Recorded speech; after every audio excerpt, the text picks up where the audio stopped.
We are here today to make a difference. We know that we need to be the voice for every child, every person who's been silenced by violence.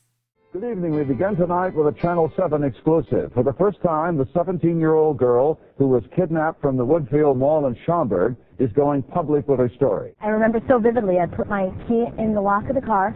I saw a shadow come up behind me to the left. He grabbed me, put a knife to my throat.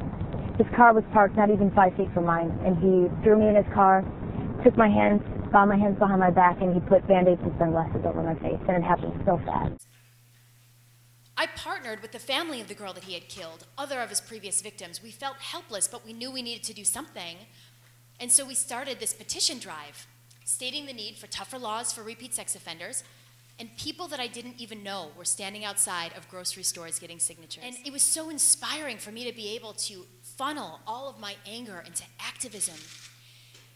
And pretty soon the Attorney General's office called, and we created a package of legislation that the whole community really rallied around, and we wound up getting legislation passed in Illinois, and all these great things were happening. But all along the journey, all these people would stop me and say, "Angela, thank you for your voice, because this happened to me, or my sister, or my friend, or my brother." And I was so amazed at how widespread sexual assault was, but it's so silent. 1 out of 4 women in college will be sexually assaulted. Think about that. Sexual assault is a human issue. It affects every single person, men and women. Every single one of you guys has a mother or a sister or a woman in your life that you're close to. And also we know that a lot of men are survivors as well. You know, my case is what you see on TV, the stranger assault, the weapon, the Law and Order, and all these TV shows. And they talk about the notion of stranger danger, right?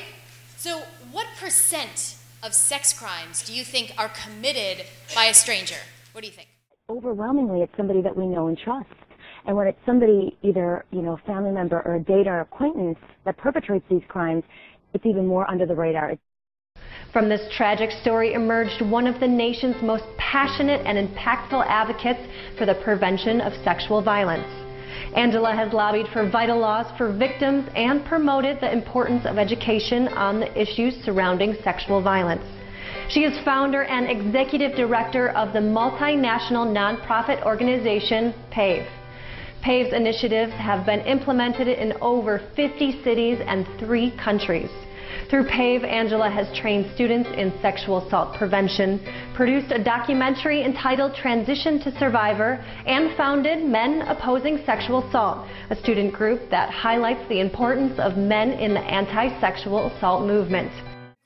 But bringing it into our homes, into our communities, that there is no shame and there is no stigma, and that this is on the tip of everyone's tongue, that every single person has a stake. But it's everybody's first reaction to not talk about it, to not say anything. And I said, we cannot be silent about this.